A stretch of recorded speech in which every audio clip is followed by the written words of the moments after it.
자, 이제 9단원 지구 환경 변화 부분 문제 선생님이랑 같이 한번 풀어봅시다. 자, 1번. 지구 온난화 부분이네요. 자, 1번. 그림 강하고 나는 대기가 없다고 가정했을 때하고 대기가 있을 때 지구의 복사 평형을 나타냈대요. 자, 지구 복사 에너지는 온도가 낮기 때문에 적외선의 형태로 방출이 되는 게 맞고, 지구 대기가 있는 경우가 없는 경우보다 평균 기온이 높아요. 뭐가 일어나기 때문에? 바로 온실 효과가 일어나고 있기 때문에 더 평균 기온이 높겠죠. 지구 대기로 들어오는 에너지의 크기와 지구 대기에서 방출되는 에너지의 크기는 같다. 지구 대기로 들어오는 양하고 그다음에는 지구 대기에서 방출되는 에너지의 크기가 서로 어때야 돼요? 같아야지 뭐가 일어나겠습니까? 여기에는 복사 평형이 일어날 수가 있겠죠. 지구 대기로 들어오는 에너지의 크기는 전체적으로 본다라고 하면 여기서 200이 들어오고 200에서 70하고 130으로 내보내기 때문에 들어오는 양하고 나가는 양이 같죠. 지구의 모든 지점에서 입사하는 태양 복사 에너지 양이랑 방출하는 지구 복사 에너지 양이 같지는 않죠. 그러니까 저위도를 보게 되면은 저위도는 흡수하는 태양 복사 에너지의 양이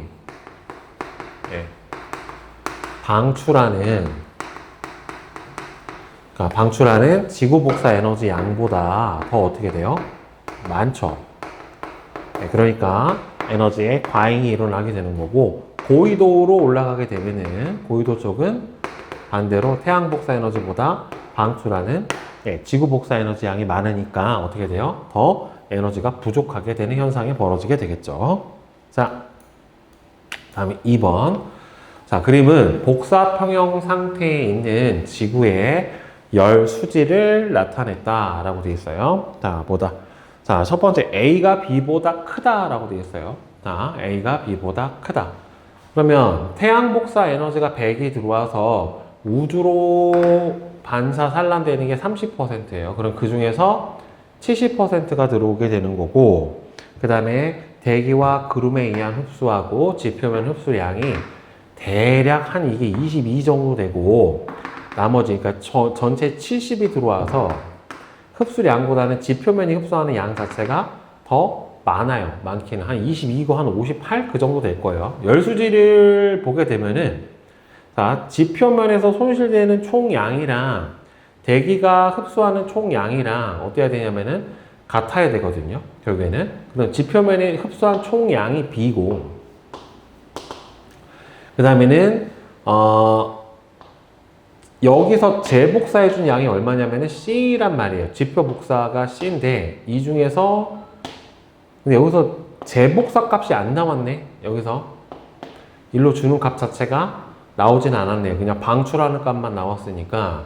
그러면은, 여기에서 8하고 21하고 12하고 다 합쳐져 버리면 얼마니? 29에다가 12를 더해주면은 41이 되고, 그 다음에는 41에서 나머지 A만큼까지 다 더해준 게 66에 해당해야 되는 거니까 66에서 41을 빼줘버리면 25네요. 그렇죠? 그러면은 A는 25만큼이고 70에서 25를 뺀 나머지 지표면이 흡수하는 양은 얼마가 돼야 돼요?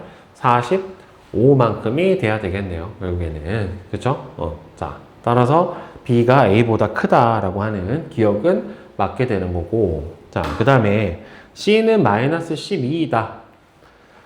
C는 마이너스 12이다. 그럼 얘가 봅시다. 전도 대류로 8만큼 갖고, 그 다음에는 21만큼 갖고, 얘는 지표 복사로 들어가는 게 12가 1로 가고 4로 1로 갔으니까 C는 얼마가 돼야 돼요? 16이 돼야 되죠. 그러니까 지표가 복사로 방출하는 에너지 중에 12만큼은 어디가 흡수하는 거고 대기가 흡수하는 거고, 그대로 4는 어떻게 되는 거예요? 우주 공간으로 바로 내보내는 거기 때문에 총 C의 양은 얼마가 돼야 돼요? 마이너스 16이 돼야지 맞게 될 거예요. 그래서 니은은 틀렸고, 적외선의 복사 에너지 방출량은 지표면보다 대기가 더 크다. 이게 물어본 게 복사 에너지 방출량이란 말이에요. 복사 에너지 방출량.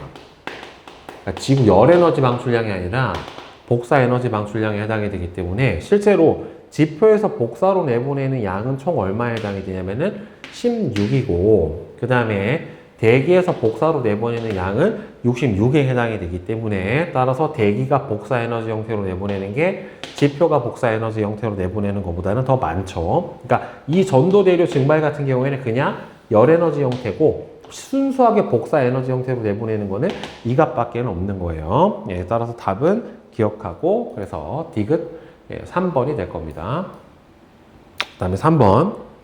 그림은 지구에 도달하는 태양 복사 에너지를 100이라고 했었을 때 복사 평형 상태에 있는 지구의 열 수지를 나타냈는데, 보통 지구 반사율이 30%에 해당이 되는 거니까 지표 반사가 8, 대기 흡수가 20. 아, 그러면 49가 나왔으니까, 그러면 이거 전체가 69가 지구 복사 에너지면은 지구 반사가 31이 해당이 돼야 되겠죠? 그러면 A는 9가 돼야 되겠네요. 자, 그러면 지표가 총 방출하는 양이 얼마냐면은 144예요. 그러면은 이 69하고 C를 흡수와 함께 전체가 144에 해당이 되기 때문에 C는 144에서 69를 빼줘야 되겠죠. 그러면 C는 75에 해당이 되겠네요. 따라서 얘가 75만큼을 흡수를 해주게 되고, 그 다음에 방출하는 양이 얼마냐면 144예요. 그럼 지구 반사율을 빼고 흡수한 게 69고 방출한 게 69에 해당이 되고, 그러면은 여기서 75만큼 방출했고 지표에서 방출하고 여기서 20. 그럼 대기가 총 흡수하는 양은, 여기서 보세요. 대기가 총 흡수하는 양은 지금 태양 복사 에너지 20, 그 다음에는 지구 복사 에너지 중에 B, 이 두 개만큼을 흡수를 해가지고 흡수를 하고, 그 다음에 얘가 그러면은 방출하는 값은 D하고 C만큼을 방출을 해주게 되는 거죠. D 플러스 C 이렇게 방출을 해주게 되는 거니까 20 더하기 B는 C 더하기 D다. 그렇죠. 이거는 맞죠. 그럼 A가 9인 것도 맞고, 대기 중에 이산화탄소량이 증가하게 되면은 어떻게 됩니까? 여기에서 지구 복사 에너지를 흡수하는 양 자체가 더 늘어나게 되겠죠. 그래서 답은 기억하고 니은이죠. 그러니까 대기 중에 온실기체가 주로 뭘 흡수하는 거냐면은 적외선을 흡수하기 때문에 보통은 이제 지구 복사 에너지를 흡수를 해서 다시 재복사를 해서 지표면으로 방출을 해주게 되는 거죠. 자, 그 다음에 4번. 그림은 1900년 이후에 지구의 평균 해수면의 높이 편차, 그러니까 측정값에서 평형값을 나타냈는데, 지구의 평균 해수면 높이가 상승한 까닭을 두 가지를 서술을 하시오 라고 되죠. 이거 첫 번째는 뭐냐면은 지구 온난화로 인해서 빙하에 해빙이 일어나게 되니까 빙하의 해빙으로 인한 해수량이 증가를 해가지고 해수면이 올라갔고, 그 다음에 두 번째로는 지구 온난화로 인한 수온 상승이 일어났고, 수온 상승으로 해수의 열 팽창, 부피가 늘어난 거죠. 해수온이 커지면서. 그래서 해수의 열 팽창과 빙하의 해빙, 이 두 가지 원인에 의해서 바로 어떻게 됩니까? 해수면이 상승을 하게 되는 거예요. 자, 그 다음에 5번. 그림은 복사 평형 상태에 있는 지구의 열 수지를 나타냈대요.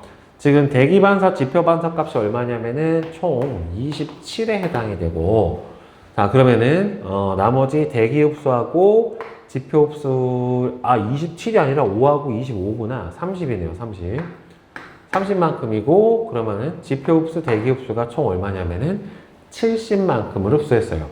그럼 태양 복사 에너지를 지구가 70을 흡수를 했고, 그러면은 전체 지표면이 흡수한 거는 45에다가 이 값이에요, 이거. 이 두 값. 8을 흡수했으니까 133만큼의 에너지를 흡수를 해서 지표가 총 방출한 건 얼마냐면은 여기 나와 있는 8과 21과 4만큼을 지표가 방출한 거예요. B까지. 그러면은 이 133은 8 더하기 21 더하기 B 더하기 4에 해당을 하는 거니까 29에다가 얼마니? 이렇게 해주면 33에 해당이 되죠. 따라서 B는 얼마가 되냐면은 100이에요, 100. 그렇죠? 따라서 B는 100에 해당이 될 거고, 그러면 여기 대기가 흡수하는 총량은 얼마가 되는 거냐면 이게 대류 증발, 이게 대기로 가는 거거든요. 그러면은 25, 8, 21, 100이에요. 그럼 25, 8, 21, 100. 이게 총 대기가 흡수하는 양에 해당이 됩니다. 이거. 얘는 직접 우주 공간으로 방출하는 거예요. 예. 지표 복사가 우주로 직접 방출하는 양에 해당이 돼요. 요거를 이제 대기의 창 이렇게 불러줘요. 대기의 창. 자, 그러면 합이 여기가 29고 50이니까 합쳐주면 전체 양이 얼마가 돼야 되냐면 150에 해당이 돼야 되는데 88만큼을 지표로 뺐기 때문에 나머지 방출한 양은 88을 빼주면 62만큼을 A로 방출을 하게 될 거예요. 그럼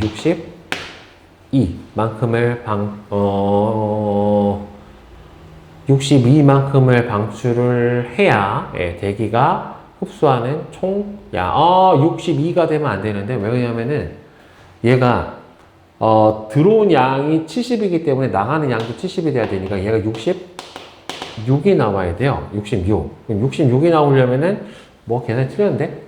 저희가 66이면은 66하고 188이니까 66에다가 88을 더해주면은 154만큼의 양이 있어야 되는 거고, 그러면은 25에다가 8, 21 플러스 100 이렇게 해주면은 33, 맞네요. 선생님 계산 잘못했네. 그러면은 154 이렇게 나타나게 되겠네. 따라서 A의 값은 66이고 B의 값은 100이다. 요거는 맞게 되겠죠. 자, 그 다음에 지구 복사 에너지는 주로 가시광선이 아니라 적외선의 형태로 방출이 되고요. 대기 중에 이산화탄소 양이 증가하면 지표로 재복사하는 요 88만큼의 양이 증가를 하게 돼요. 따라서 맞죠? 그래서 기억하고 디귿이 됩니다. 그러니까 대기가 총 흡수하는 총량이 여기서 요렇게인데 이 값이 이렇게 방출하는 총량하고 같아야 되고, 이 둘의 합은 30을 뺀 총 지구가 흡수한 태양 복사 에너지가 얼마니까 70이니까 방출하는 양도 똑같이 얼마가 돼야 돼요? 70이 돼야 될 거예요. 자, 그 다음에 6번. 그림은 복사 평형을 이루고 있는 지구의 에너지 출입을 나타낸 모식도이다. 보면 봅시다. 반사가 30%고 지표 흡수하고 대기 흡수가 총 70%가 나와야 되기 때문에 여기는 25만큼이 들어가야 될 거예요. 그래야 합쳤을 때 70이 나오니까. 그러면 여기서 지표가 방출하는 B는 45에다가 대기가 방출하는 C만큼을 더해준 양이 지표 방출하는 B 더하기 29예요. 이것까지.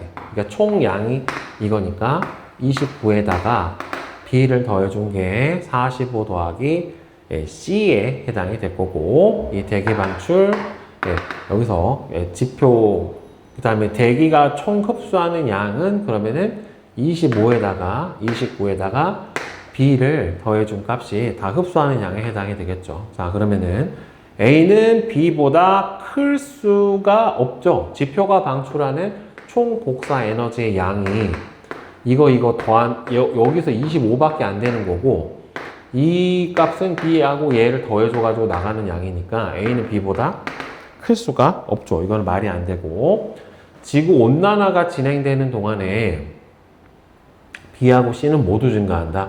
B는 C는 증가하고 C가 증가하니까 B도 증가해야 되죠. 그러니까 지구온난화가 늘어나게 되면은 어차피 이 방출하는 이 값은 고정이에요. 70으로 나가는 양은 고정인데 대신에 지표로 재방출하는, 재복사하는 양이 C가 늘어나면은 A도 같이 늘어날 수밖에 없기 때문에 C하고 C가 모두 증가를 해주게 되고, 대기가 없을 경우 낮과 밤의 온도차는 온실 효과가 없으니까 현재보다는 더 커지게 될 것이다. 요거는 맞죠. 자, 그 다음에 7번. 그림은 1950년부터 2010년까지 대기 중에 이산화탄소 평균 농도와 여름철 북극 얼음 면적에 대한 자료래요. 그러니까 이산화탄소 평균 농도가 높아지니까 여름철 북극 얼음의 면적이 점점 줄어든단 말이죠. 지구온난화 때문에 그렇겠지. 이산화탄소 평균 농도와 여름철 북극 얼음의 면적은 반비례하죠. 이 기간 동안 평균 기온이 상승했을 거고, 이 기간 동안 평균 해수면은 지구온난화는 해수면 상승을 일으키니까 낮아지는 게 아니라 높아져야 되겠죠. 그래서 맞는 사람은 학생 B만 맞게 될 거고요. 자, 그 다음에 8번.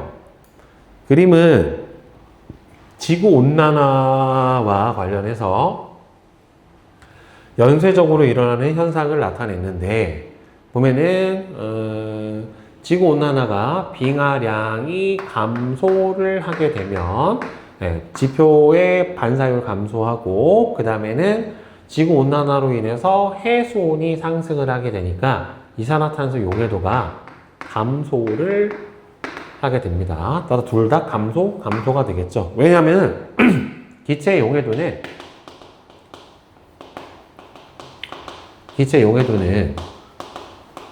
수온에 반비례해요. 그러니까 온도가 높을수록 잘 안 녹아요. 이게 녹는 반응 자체가 발열 반응에 해당이 되니까. 그래서 수온이 지구온난화로 수온 상승이 일어나게 되면은 이산화탄소가 녹아있던 것도 밖으로 빠져나와서 대기 중에 CO2 농도가 오히려 더 커집니다. 둘 다 감소가 맞아요. 자, 그 다음에 엘니뇨하고 사막화 9번.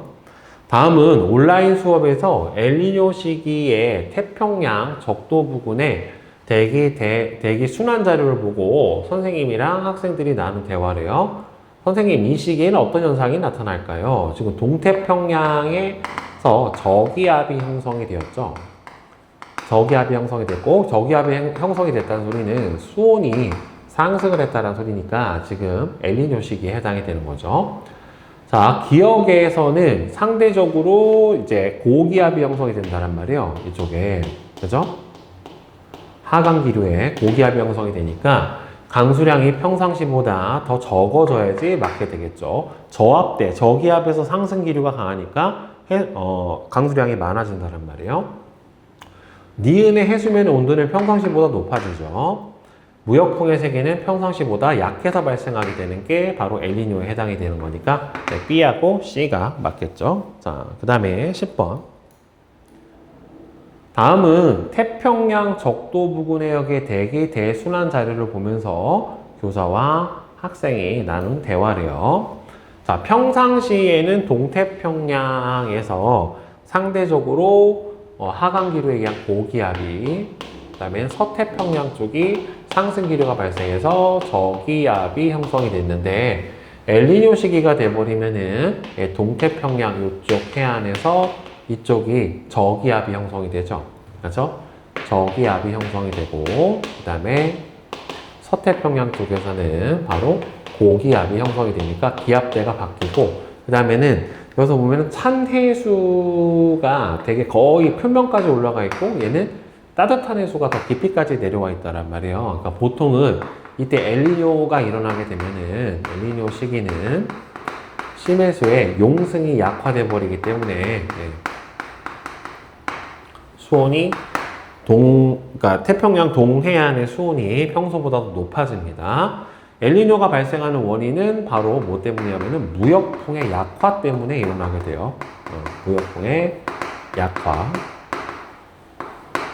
맞아요. 평상시보다 비교할 때 엘니뇨 시기에 나타나는 현상은 가와 나에 들어갈 내용으로 가장 적절한 것은 무역풍의 세기가 강해지는 게 아니라 약해져서 그래요. 강할 때는 라니냐가 발생을 합니다.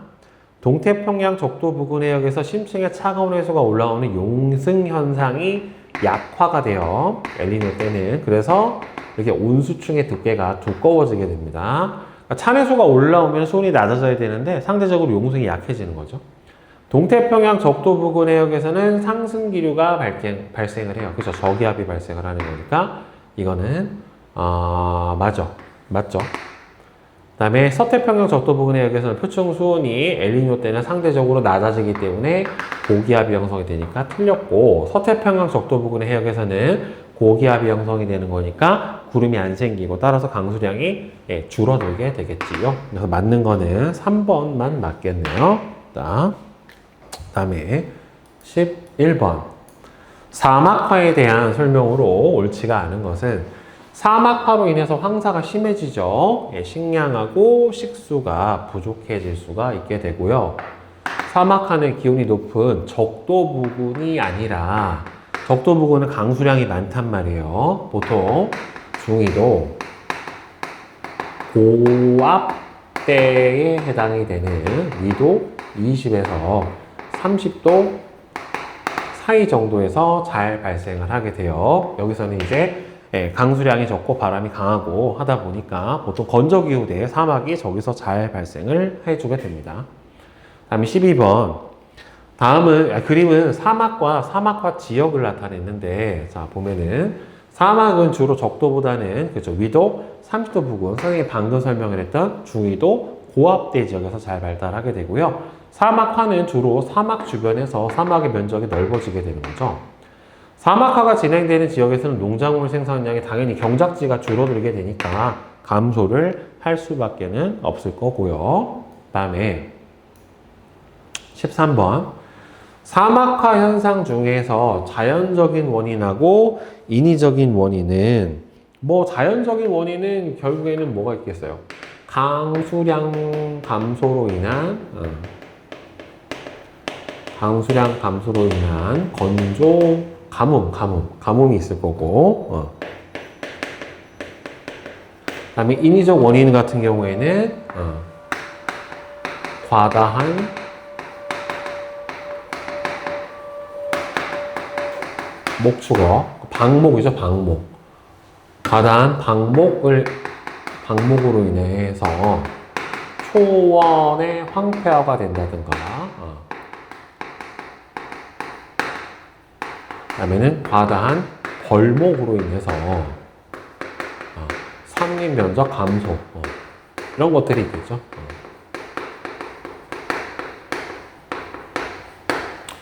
자, 그 다음에 14번. 기후변화를 완화하기 위해 노력하는 방안에 대한 설명으로 옳은 것은 일회용품 사용 줄이고 화석연료 대체 연료를 개발해주고 하천 제방을 보강을 하고, 그 다음에는 빗물 저수지를 마련을 한다가 기후변화를 완화하기 위한 노력은 아니죠. 이거는 가뭄에 대비하는 노력 정도로 보면 되겠네요. 그래서 기억하고 니은만 답이 될 것 같고요.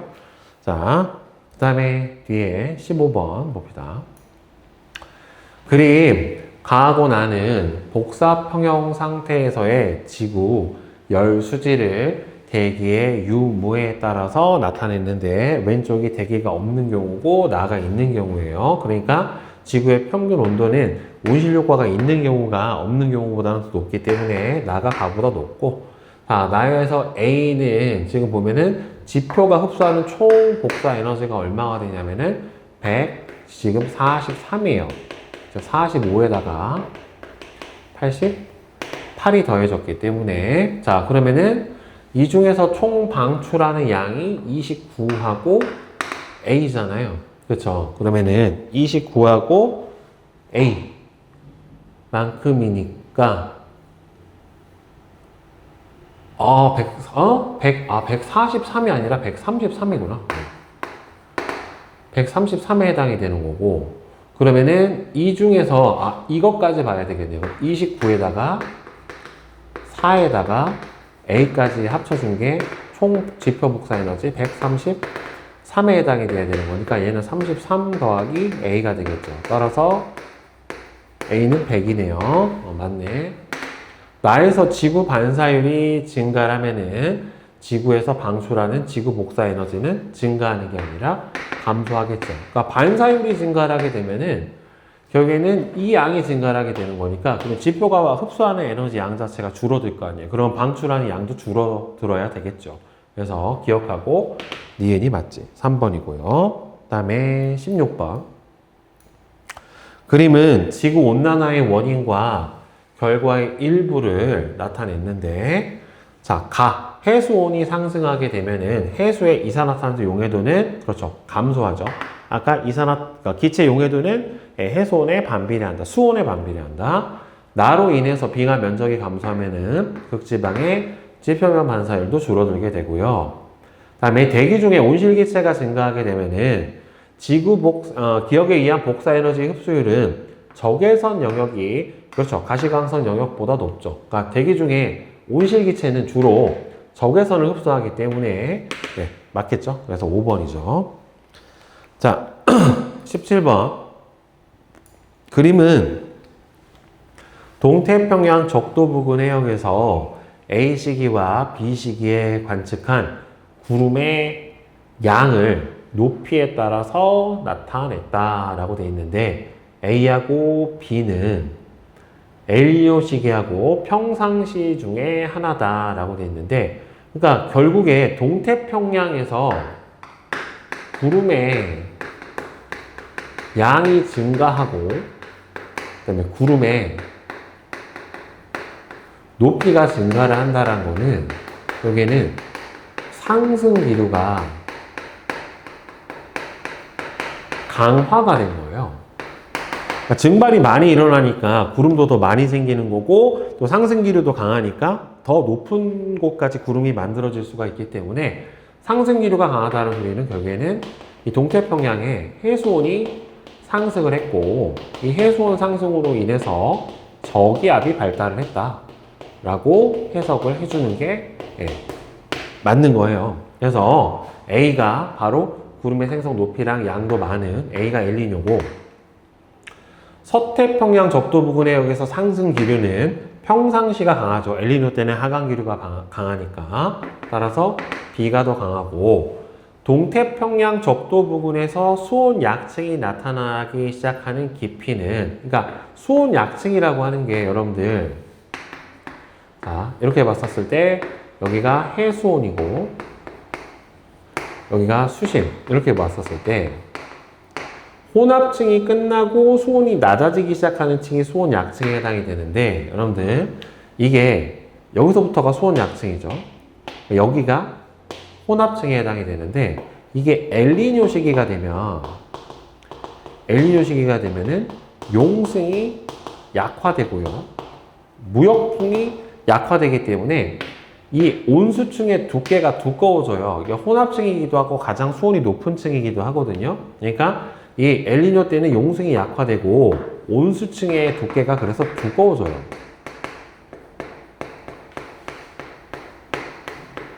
온수층의 두께가 두꺼워지게 되기 때문에, 따라서 얘가 더 수온이 높은 층이 더 깊어지면은 수온 약층이 시작되는 깊이는 상대적으로 더 깊어져야 되겠죠. 그러니까 엘니뇨 시기, A 시기가 수온 약층이 시작되는 깊이가 더 깊어요. 그러니까 A는 B보다 더 깊다라고 해주는 게 맞습니다. 예, 그래서 답은 1번, 기억만 맞고, 그 다음에 18번. 그림은 동태평양 페루 연안에서 플랑크톤 양하고 수온의 변화를 나타낸 것인데요. 평상시하고 엘니뇨 시기 중에 하나다라고 돼 있는데, 보면은 수온이 상대적으로 낮아졌을 때는 플랑크톤의 양이 늘어났고요, 수온이 높아졌을 때는 플랑크톤이 줄어들어요. 즉 수온이 낮아진다는 소리는 결국에는 이 동태평양 페루 연안에서 용승이 강화된 거고, 용승 강화로 인해서 일단은 찬 심해수와 이 심해수 안에 보면은 영양염료가 많이 들어있어요. 영양염료는 식물성 플랑크톤이 광합성을 하는데 필요한 영양분에 해당이 되는 거기 때문에 용승이 강할 때 플랑크톤이 더 많이 증식을 하게 돼요. 그러니까 얘가 평상시고 수온이 평소보다 높아져 있는 요 시기가 바로 뭐라고 봐야 되겠어요? 엘니뇨 시기에 해당이 될 거예요. 자, 그러면 강수량은 가을 시기가 더 많죠. 나보다 가을 시기일 때가 더 많은 거지. 영양염류의 양은 가보다 나일 때가 더 많아요. 가보다 나일 때가 더 많다. 남동 무역풍은 평소가 더 세고 엘니뇨 때가 약하죠. 그러니까 가보다 나일 때가 더 강하다가 맞게 되겠죠. 그러니까 엘니뇨가 일어나는 원인 자체가 무역풍 약화로 일어나게 되기 때문에 따라서 답은 기억, 니은, 디귿 다 맞으니까 몇 번? 5번이 될 겁니다.